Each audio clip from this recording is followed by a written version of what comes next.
ഒരു വിഗ്രഹത്തിന്റെ ചരിത്രം നമ്മൾ പരിശോധിച്ചാൽ ആ വിഗ്രഹം സാക്ഷാൽ ഗുരുവായൂരപ്പനെ വിളിച്ചിരുന്നായിരുന്നു, മഹാവിഷ്ണു. അദ്ദേഹം അതെടുത്ത് ബ്രഹ്മാവിന് കൊടുക്കുന്നുണ്ട്. ബ്രഹ്മാവിനാണ് അത് ആദ്യം കൈമാറ്റം ചെയ്യുന്നത്. ആ വിഗ്രഹം പിന്നീട് ബ്രഹ്മാവ് ആർക്ക് കൊടുക്കുന്നു? സുതപസ്സിന് കൊടുക്കും. സുതപസ്സിനും പ്രശ്നിക്കും.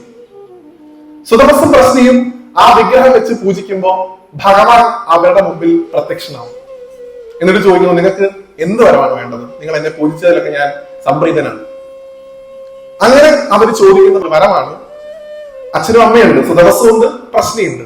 അദ്ദേഹം അത് ചോദിച്ചു ഉത്തര ഭഗവാനോട്, എനിക്ക് അങ്ങേ പോലൊരു മകനെ വേണം എന്ന് 3 ആവർത്തി ചോദിച്ചു എന്നാണ്. 3 തവണ എനിക്ക് അങ്ങേ പോലൊരു മകൻ വേണമെന്ന് സുതപസ് പറഞ്ഞു, പ്രശ്നിയും പറഞ്ഞു, വീണ്ടും സുതപസ് ഒരിക്കൽ കൂടി പറഞ്ഞു.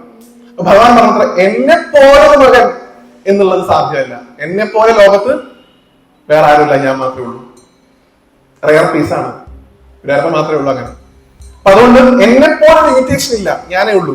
അതുകൊണ്ട് ഇനി എന്നുള്ള 3 ജന്മത്തിൽ, ഈ ജന്മത്തിൽ ഉൾപ്പെടെ ഞാൻ നിങ്ങളുടെ മകനായി ജനിക്കും എന്ന് പറയുന്നു. അങ്ങനെ സുതപസ്സിനും പ്രശ്നിക്കും ഭഗവാൻ പ്രശ്നികർദ്ധൻ എന്ന് പറയുന്ന പുത്രനായി ജനിക്കുന്നു.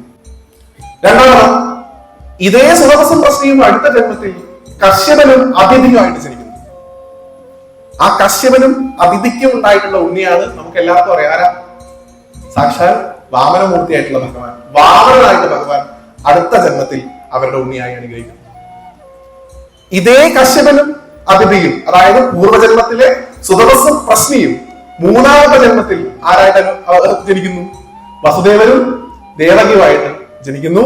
അവരുടെ മകനായി ഭഗവാൻ കൃഷ്ണാവതാരം. ആ വിഗ്രഹം തന്നെയാണ് വസുദേവനും ദേവകിയും വെച്ച് പൂജിച്ചിരുന്നത്.